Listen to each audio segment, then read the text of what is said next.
وەفدێکی باڵای یەکێتی نیشتیمانی کوردستان سەردانی ئەنجومەنی سیاسی کۆمەڵی ئیسلامی لە شاری سلێمانی کرد و لەگەڵ بەرپرسانی باڵای کۆمەڵی ئیسلامی لەبارەی پەیوەندی دووقۆڵیەکانی نێوان هەردوو حیزبەوە کۆبوونەوە. شاندەکەی یەکێتی بە سەرۆکاتی سعدی ئەحمەدپیر ئەندامی مەکتەبی سیاسی ئەو حیزبە لەلایەن محەممەد حەکیم کارگەری ئەنجومەنی سیاسی کۆمەڵی ئیسلامی و ئەندامانی ئەنجومەنی سیاسیەوە پێشوازی لێکرا.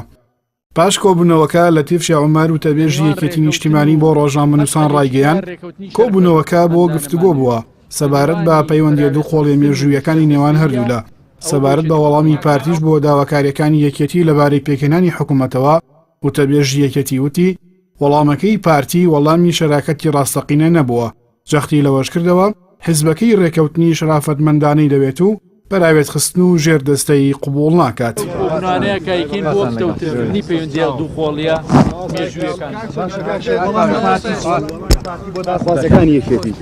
ئەو وەڵامی شەراکەتی ڕاستەقینە نەبوو.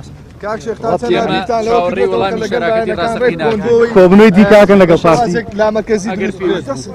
لە نێوان ڕێکەوتن و هەچ حەلێکیکە ڕێکەوتنی شەرەفەتمەندانەمانەوێ لە نێوانی پەراوێز خستن و ژێردەستەیە ئەوە بۆ یشێتی قوبڵ ناکرێت. بەن پێشتری شوتومانە ئێمە تا ئێستا لایخۆشیەوە ڕێبوار حەمەد و تەبێژی کۆمەڵی ئیسلامی کۆبوونەوەکەی بە ئاسایی و درێژەی کۆبوونەوەکانی پێشوو بۆ تاوتوێکردنی پەیوەندی دووقۆڵیەکان وەسف کرد و تەبێژی کۆمەڵی ئیسلامی سەبارەت بە یاسای سەرۆکایەتی هەرێمیش جەختی لەوە کردەوە سوورن لەسەر ئەوەی سیستەمی سیاسی لە هەرێم پەرلەمانی تەواو بێت.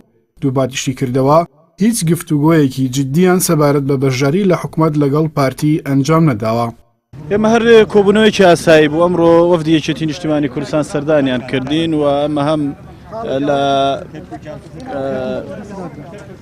درێژکراوی کۆبوونەوەکانی پێشومان بووە. خۆتان نەزانستا هەلومەرجەکەیە لە هەرێمی کوردستان و تێپەڕاندنی یاسای سەرۆکایەتی هەرێم و ئێمە لەگەڵ فراکسیۆنەکانیشمان لەسەر خەتین و هەڵوێستەکانی کۆمەڵیش ڕوونن لەو ڕۆیەمە وەکو چۆن لە ڕابردوودا لە خولی پێشووی پەرلەمانی کوردستانیشدا قسەی ڕوونمان لەسەر یاسای سەرۆکایەتی هەرێم و قسەمان لەسەر ئەوە بووە کە سیستەمی حکومڕانی لە هەرێمی کوردستان سیستەمێکی پەرلەمانی تەواو بێ. ئێمە لەسەر هەڵوێستی خۆمان ماوینەتەوە و ئەم کۆبوونەوەیش حقیقەت وەکو باسم کرد هەم درێژکراوی کۆبوونەوەکانی پێشوو بوو و هەم بۆ قسەکردن بوو لەسەر پەیوەندیەکانی هەردوولان. بەن پێشتری شوتومانە ئێمە تا ئێستا هیچ گفتوگۆیەکی جددی لەسەر بەشداری ئێمە لە نێوان ئێمە و پارتی دیموکراتی کوردستان نەبووە و چەندی دارێک کە بۆ ڕەنگە ئەوان داوایان کرد ئێمە بەشداری بکەین و ئێمەش وتومانە بڕیاری کۆتایی ئێمە ئەکەوێتە سەر ئەوەی کە ئەم حکوومەتە چەند ئەتوانێ ئەو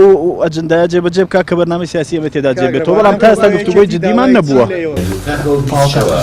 لە ماوەی ڕابردوودا کۆمەڵی ئیسلامی و یەکێتی نیشتیمانی چەند کۆبوونەوەیەکیان بۆ پتەوکردنی پەیوەندی دووقۆڵیەکانیان ئەنجام داوە. کۆمەڵی ئیسلامی جەخت لەوە دەکاتەوە لە چوارچێوەی سیاسەتی خۆی و لە پێناو بەرژەوەندی گشتیدا دەیەوێت پەیوەندیەکانی لەگەڵ هەموو لایەنەکانی هەرێم باشتر بکات.